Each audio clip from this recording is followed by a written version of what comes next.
olóṣó la fi pàdé níjọ́ tí mo pàdé ẹ̀ tú sọ̀mù ni mo ṣe ìyẹn kun Dammy tó bímọ fún Aláàfin Ọ̀yọ́ mo jó rẹ̀ ẹlẹ́kejì tó tún wá ó tún mú dọ́tà ẹ̀ wá mo jó dọ́tà ẹ̀ ó wá ní kí n jọ pé kí n sẹ́tù pẹ̀lú òun pé kí n síríọ̀sì pẹ̀lú òun mo lébi níyàwó lé o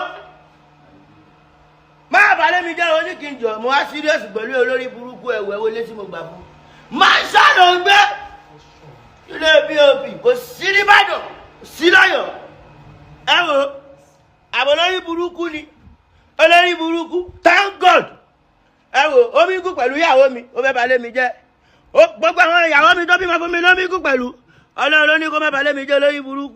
wá mi ò tiẹ̀ gbọ́ ọlọ́run ó ṣe o èèyàn tó fògùn mú mi mo gbọ́ pọ́n ló fẹ́ fògùn mú mi ni orogun oko ó ti padà sá lọ o Queen Dammy yẹn olórí burúkú tó bímọ fún ọba Aláàfin létà Aláàfin olórí burúkú mo bá tọ́jú ọmọ ọlá Aláàfin ni mo wò mọ́ lára òbò mélòó ló wà ń di ẹ òbò mélòó mi ì tí ì dò olóyún burúkú ẹ wo bẹ́ẹ̀dì wèrè ẹ wá lọ́wọ́ bẹ́ẹ̀dì tí mi ní gba èsì ó gba gbogbo ẹ̀ olóyún burúkú.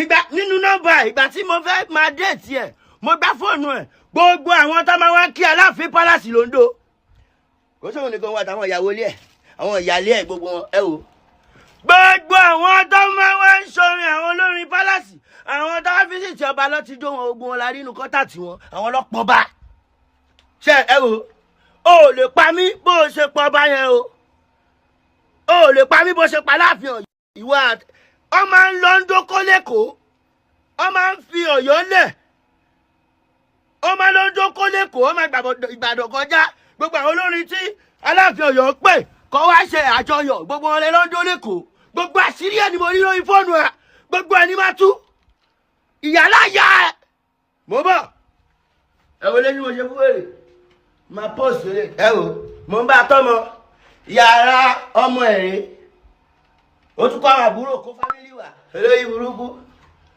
òun rè kì í sí rè gbogbo ẹ̀ pẹ́ kò rọ́mọ bí àdópa àdófẹ́kù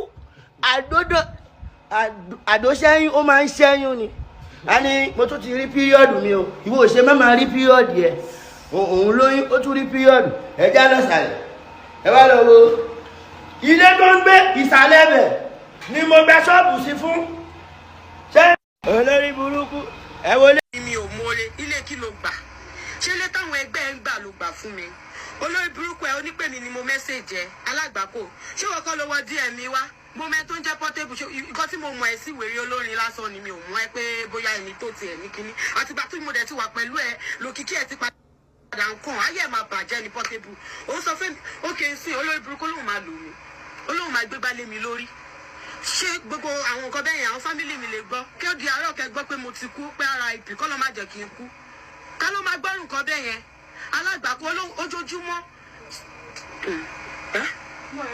aláyébàjẹ́ ojoojúmọ́ ló máa ń nà mí o any small thing báyìí á nà mí mo dẹ̀ wò pé live video ẹjọ́ wọ́n ọ̀sẹ̀ mo lọ polówó ọjà mi ní nà án olórí burúkú ní mò ń ṣolóṣó ń TikTok ẹ̀yin tẹ́ bá mọ̀ mí dáadáa ṣé mo máa ń ṣe live tí bá wá ṣe live nínú kí báwọn èèyàn advertise you don't understand báwo mo ṣe máa wà nílé o jẹ́ kí n free o jẹ́ kí n lo page mi o jẹ́ kí n advertise wèrè ara ẹ̀ o máa sọ fún mi pé ìyàwó lé ni mí o ń pè mí níyàwó lé ṣó ti gbé ríǹgì lé mi lọ́wọ́ ní Portable ṣó tí mo àwọn ẹbí mi ní ṣùgbọ́n kò fẹ́ mi pamọ́ ni mi ò ní freedom ọ̀kadà ni mo máa ń gùn kiri ó máa nà mí gbogbo ojú mi máa pọ́n gbogbo àpá ó wà lára mi nà ayé ẹ̀ máa bàjẹ́ so kémi tún wá jókòó kí n tún máa ṣe housewife olórí burúkú àwọn wèrè tó bímọ fún ẹ àwọn yẹn ojú wọn ò tí ì là ní ọjọ́ tójú wọn bá là ọjọ́ yẹn ni gbogbo wọn máa fi ẹ́ lẹ̀ kò ní dáa fún ẹ Portable wọ́lá pé mo wá kò ṣe pé mo wálé ẹ pé mo wá balẹ̀ ẹ jẹ́jẹ́ mi ni mo dúró mi nọ́mà ó yẹ kí n ti fi bàbá yìí sílẹ̀ ọjọ́ kan bàbá yìí dẹ̀ mú mi ó ná mi mo dákú débi pé a ní láti máa parọ́ fún mọ́mì mi pé nǹkan ló ṣe mí pé nọ́mà pé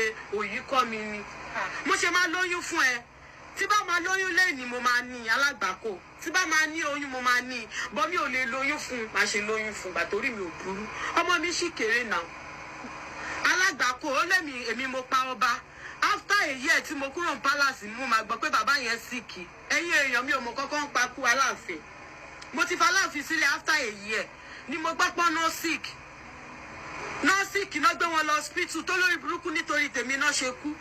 Èmi ò kò sí nǹkan tí mo fẹ́ fàgbàlá kí ni mo fẹ́ fi irú bàbá yẹn ṣe. Okay, bàbá ò kú láti ìgbà tí mo ti wà pẹ̀lú wọn. So ìgbà tí mo wá fi wọ́n sílẹ̀ náà máa wá kú. Tí ò bá ń ṣogun ayé, ọmọ kékeré ara mi màmá àgbàlagbà. Alágbàkó. Ayé ẹ̀ máa bàjẹ́ ní Portable. Èmi náà ni ọmọ yín Aranbara tí mo máa ń sọ ní gbogbo ìgbà pé Ọlọ́run nìkan ni ọba lára tó ṣiṣẹ́ àrà sínú ara wọn. Mo tún fẹ́ mú àwọn ètò kan wá níbi tí àwa tí a jẹ́ ọmọ Yorùbá tàtà ní ilé ìtújọ́ pé a lè sọ sí. Mo fẹ́ mú fídíò Portable àti ti ìyàwó ẹ̀ ẹni tí ó jẹ́ Queen Dammy tí ó jẹ́ tó ti fìgbà kan jẹ́ ìyàwó Aláàfin Ọ̀yọ́ tí wọ́n papòdà lẹ́nu ọjọ́ mẹ́ta yìí. Ẹni tí ó jẹ́ ìyàwó Portable tó jẹ́ Queen Dammy ó ní òun àti Portable tí wọ́n ti dàrú tó sì di wípé Portable ọmọ Olalomi tó bẹ̀rẹ̀ sí ní sọ àwọn oríṣiríṣi ọ̀rọ̀ ìyẹn ní online. Ẹ̀yin tèmi ẹ̀yin títí Aranbara àwọn nǹkan tí èmi wá fi mú fídíò yìí wá ni wípé màá fẹ́ kí àwa tí a jẹ́ ọmọ Yorùbá pàápàá jùlọ àwa tó jẹ́ wípé a wá láti ìdílé a lè pè ní ìdílé ọba tá a jẹ́ royal family ká lè dá sí àwọn ọ̀rọ̀ yìí nípa bí nǹkan ṣe ń ṣẹlẹ̀. Portable ọmọ Olalomi ó ti sọ ọ̀pọ̀lọpọ̀ ọ̀rọ̀ nípa bí Queen Dammy bó ṣe ṣekú pa ọba Aláàfin Ọ̀yọ́ ìyẹn ọba tó papòdà. Lẹ́yìn náà ni Queen Dammy tó bẹ̀rẹ̀ sí ní sọ̀rọ̀ láti fún Portable lésì ọ̀rọ̀ rẹ̀. Ẹ wá gbọ́ ẹ̀kúnrẹ́rẹ́ àwọn nǹkan tí àwọn méjèèjì ń sọ. Màá jẹ́ fẹ́ kí àwa tá a jẹ́ olólùfẹ́ Aranbara tó jẹ́ pé a nífẹ̀ẹ́ sí àwọn ètò ọlọ́kan-ò-jọ̀kan tí mo bá mú wá màá fẹ́ jẹ́ ká dá sí i nítorí bí ọ̀rọ̀ yìí ṣe ń lọ yìí ó ti kọjá ohun tí àwa tá a jẹ́ ọmọ Yorùbá ta lè dákẹ́ fún. Portable ọmọ Olalomi ó sọ ọ̀rọ̀ títí ó sọ̀rọ̀ kan ọba Aláàfin Ọ̀yọ́ tí wọ́n papòdà nípa bí Queen Dammy bó ṣe ṣekú pa wọ́n.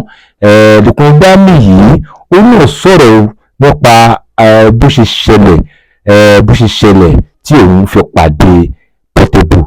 Bẹ́ẹ̀ sì ni àwọn kọ̀ọ̀kan ní online kákàkiri social media tí wọ́n bẹ̀rẹ̀ sí ní sọ̀rọ̀ ránṣẹ́ sí Portable wípé tí ìbá ń ṣe wípé bó ṣe jẹ́ ni wípé Queen Dammy kò yẹ kí ó yà lọ́dọ̀ Portable. Ẹ̀yin tèmi ẹ̀yin tí ẹ wá jẹ́ títí olólùfẹ́ mi Àṣírí Aranbara ìbéèrè Aranbara tí mo fẹ́ béèrè ni wípé ẹ gbọ́ ṣé ó tọ̀nà kí Queen Dammy kó ní Portable ní ọkọ? Ṣé ó tọ̀nà fún ẹni tí ó jẹ́ ìyàwó aládé tí ó jẹ́ ìyàwó Aláàfin Ọ̀yọ́ ti ìgbà kan rí tó wá sọ wípé Portable ni òun fẹ́ yàn láti fi ṣe ọkọ?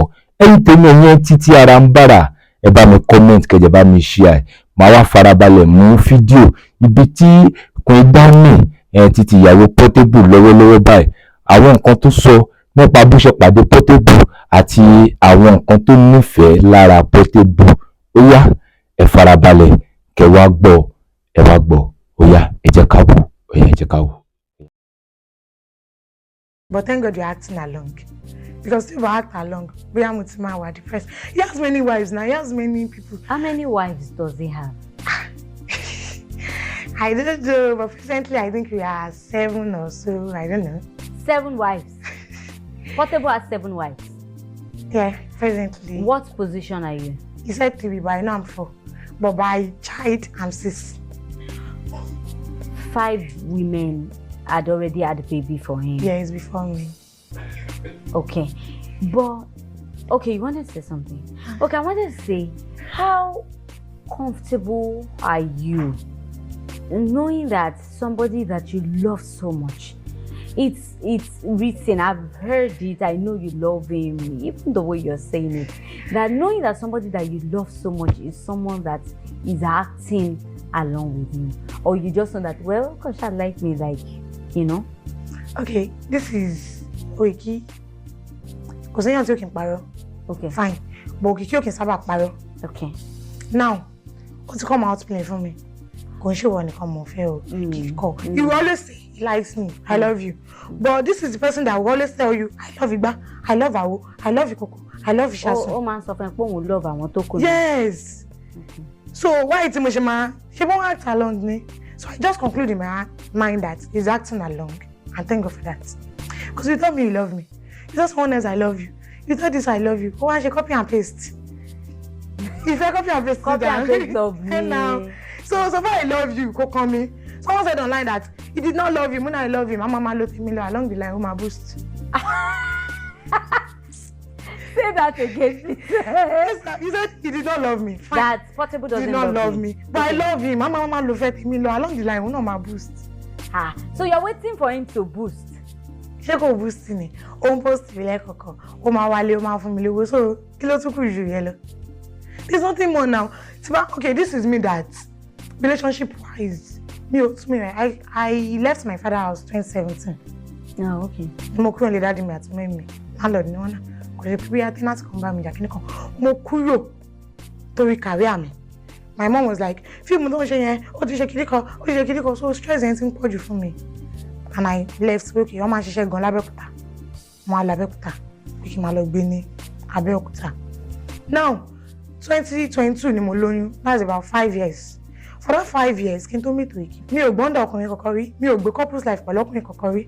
Bí obìnrin wá ń kúrò nílé, ó wá lọ ń gbé pẹ̀lú ọkùnrin, kò ṣẹlẹ̀ sí mi rí, because báwo lè ṣe ṣe rójú lórí ìsìlẹ́yìn kí n lọ bí iṣẹ́. Máa dé láti bí iṣẹ́, ìjọ́ tó bá rí mi gan tó bá ń date mi, ní ọmọ máa dùn ni. I can talk on phone, I can call you if I love you. You did not call me, you don't shake it. So, ìgbà tí mo fẹ́ consider àti fẹ́ Wiki, I was waiting to stop loving him. I did not stop loving him. So one night, I was not like, ṣé màá fẹ́ Wiki ni? Kiri kan, ẹni tó ti marry. Just other side, mi wá sọ pé tó bá fẹ́ single náà, tí kò bá súnlé, ó lè lọ fẹ́ lómi because right from time tèmi máa pè tí bá ti marry, ọkọ mi máa fẹ́ lómi. Torí mi ní fi career mi lẹ̀. I want to go to location. This is me that. But I'm married. Mi ò dẹ̀ fi career mi lẹ̀. Mama, okay, kí n sọ pé àwọn àṣìfẹ́ single ṣọwọ́ mi gan. Àṣìfẹ́ single ó ṣọwọ́ mi gan. Àṣìfẹ́ single. Ó ṣọwọ́ mi gan because àwọn single ti bá date bí àwọn ló fún mi ní mentality yẹn. Ó máa double date. I've dated someone that máa pe kọ́ máa pè mí ó fọkàn mi ní Ọlá, are you married? Ó ní no. Wọ́n ìtàn gbé mi lọ́sùn gbé mi lọ́sì. Wọ́n bá tó bá gbé mi lé nìkan ló máa jẹ́ tọ̀ọ̀la kíní kọ̀ọ̀kan kan. Ṣé lómi ti pè ẹ́ wọ́n ẹ̀yìn ọmọ yẹ nípa mi? Kí la wá ń bá kiri lórí dating? Mo ti fẹ́ yàtọ̀ pé ó lè dìde lórí obìnrin kí n pèsè àsìkò. Àwọn ọmọ kan wà lọ́dọ̀ mi ni. Wo ó mọ̀ kó wọ̀ gangan mo fẹ́ fẹ́ o. Single ni o. Kò ì máa rí o. Gbogbo kíní ẹ̀ mọ́ àrò kọ̀ pé kí lóye kíkan ṣe gbogbo nǹkan tá a ti rí lọ́dọ̀ single náà lóye kí wọ́n wá ń gbòǹgbà. Ìyàwó mi mi ò fi ṣeré o kiri kọ̀ bọ̀ mo fẹ́ fẹ́. Now, this is Okiki that we can't do without talking for 24 hours. Even while we are dating, kí tó bí mọ nǹkan kò ṣẹlẹ̀ rí. So we always talk. Kí ni mo wá pè lórí ọjọ́ yẹn máa ní, hello papi, ká ní pé mo ti ẹ̀ fẹ́ yín. Ṣé máa ṣe wedding? Of course, wàá ṣe ní káyìnà. Ká ní pé mo wá lóyún fún yín sí yìí. Kídí kan ní, ó máa bímọ, máa fẹ́ sílé ní ìyàwó lé ní ẹ̀mí ò kí ṣe baby mama kídí kan ní. Okay, mo kàn ń rò ní o. Ó ṣe ìrò náà. Kídí kan mo ní mo kàn ń rò ní. Now, Okiki wá fẹ́ travel. This is lára àwọn àṣìfẹ́ single tí mi sọ. There's a guy tó yẹ pé ìgbà tí màá bẹ̀rẹ̀ sí ní date kò ní anything. Agbèrè ló ń ṣe, but ó ní talent. Ìdí fíìmù ni mo ti mọ̀, ó máa ń lùlù, ó máa ń kọrin. Aláṣọ yìí máa ṣàgbèrè. Why? Mo fẹ́ torí ìyá, kí ni mo mú bọ̀? Kí ni mo mú bọ̀? But then, báwo ni Okiki Portable, báwo ló ṣe wá ń ṣe láàárín ẹ̀yin obìnrin bíi méjì? And gbogbo yín dẹ̀ mọ́ra yín. What is that to you? Èmi o, personally, to me, bí ìrònú lover girl mi, èmi nìkan lọ́kọ mi fẹ́. Lórí ààrẹ, yes. That's what you tell yourself. Yes. Even though òun parọ́ fún ẹ. Yes. Tó bá ti wálé ọkọ mi today, ọkọ mi jẹ́ business person ni. Musician ló máa ń travel. So tó bá ti kúrò nílé ó ti lọ ṣiṣẹ́ nǹkan tá a máa jẹ. Ìjọ tó bá ti dé ló kàbọ̀ to me. Okay. Èmi. Now, oríkèé àwọn Okiki sọ pé ọmọ láàrin o. Not thinking of if for anything, diseases or anything, ṣé ò kí n rò ní pé tí bọ̀bọ̀ ìbá tẹ̀ lọ kó àrùn wá bá mi tó bá tẹ̀ lè wá because ẹ̀yin tẹ́ mọ́ra yín gan ẹ̀ ń lọ bí i 7-8 àwọn tí wọn ò mọ̀ tẹ́ ẹ̀ mọ̀ rárá ń kọ́. Fine, Ọlọ́run ò ní jẹ́ kó kárùn, Ọlọ́run ò ní jẹ́ ni. At least àwọn àṣẹ náà làwọn máa gbàdúrà pé Ọlọ́run ò ní jẹ́, tó bá kò ṣe bájọ́ máa kó ní. Ọlọ́run ní jẹ́ kó carry down. So tó bá kó àjọ máa kó ni, tó bá yẹ jẹ́ pé deadly disease ní àjọ máa kú ni. Ẹjọ́ máa kú. Okay, ìgbà tí So wait, you don't mind to die with him? No, now. The least no ni. Before I get married to him, abi me teach this money I'm not married. Before I give birth to him, gan. Mi o gbogbo life mi gan tó kù sí mi go ní kú because lele ayé bá, you just die one day. Just live and die. Lele ayé bá now. You have money, you die. You didn't have money, you will die. So we are just living for tomorrow that we did not even know. That there might not even be tomorrow. So you shall die one day. So me, I did not pray you should leave me. But all of us will be the journey is not forever. That is for a meantime. All back by me, I will continue. But it's better to go out here, cook everybody my love. There's nothing. Mama, this is a kid that. But relationship please, how old are you first? I'll be 28 tomorrow. Ocean Road, Dubai. Okay, go ahead. Yeah, so, me, I'm working right sometimes. So, obviously, it's not really so much about the money. Because more law school. In as that in General School, but I gain admission 60,000 she need acceptance fee 15,000 daddy me for me. Oh, you all be seen Obanja University. Okay. 15,000 daddy me for me 60,000. I was on set at Aja, so I was working. Least ọkùnrin ṣe fún mi tó pọ̀ jù tó lọ fà jù ní ẹni tí mo dé tí mo sọ pé mo sọ ní pé àyẹn ọmọ yẹ nípa mi tí mo sọ pé obìnrin pè mí 30,000 naira òun ló fún mi pé kí n fi kún owó ilé ńgbà yẹn. That is it.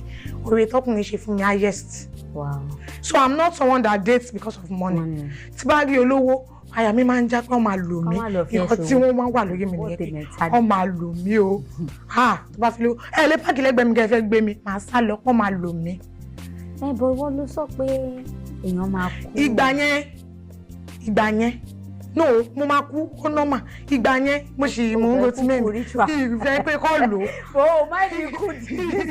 Mi ìfẹ́ kúkú pé àwọn lò ó ni tó gẹ̀ mí ní trespass but mo máa wò pé mi ilé para mi but máa ń believe pé tí kò bá ti dé kò ti dé kọ́lọ́n máa ń gbàdúrà kọ́lọ́n jọ mi ìfẹ́ kúkú nira ara kí n ṣe àìsàn jẹ́ kí n kú. Ó tẹ̀ ní kú kékeré lágbára àtẹ̀mí náà àti gbogbo wa náà tà mí. So what's the relationship between gbogbo ẹ̀yin baby mamas àti gbogbo ẹ̀yin ọmọ bíi mélòó ló wà lẹ́bàá? There is no baby mama. There's everybody wife ni gbogbo yín. Because you come home, mo jẹ́ ìgbàlẹ̀ for everybody. Ó gbalẹ̀ for everybody. Yes now. So báwo ló ṣe manage yín? Ló lè dáhùn question. So báwo ni relationship titi yín? Àwọn ṣé ń pàdé ní ọdún, ṣé ń gbọ́mọ lọ kí dádì, ṣé ń gbé the wives. The wives, the ẹni kò sí baby mama, so the mother of the kids gbogbo yín. Ṣé àwọn kan wà tó bí méjì, èèyàn kan wà tó bẹ̀rẹ̀ ẹyọ kan ló bí méjì everybody.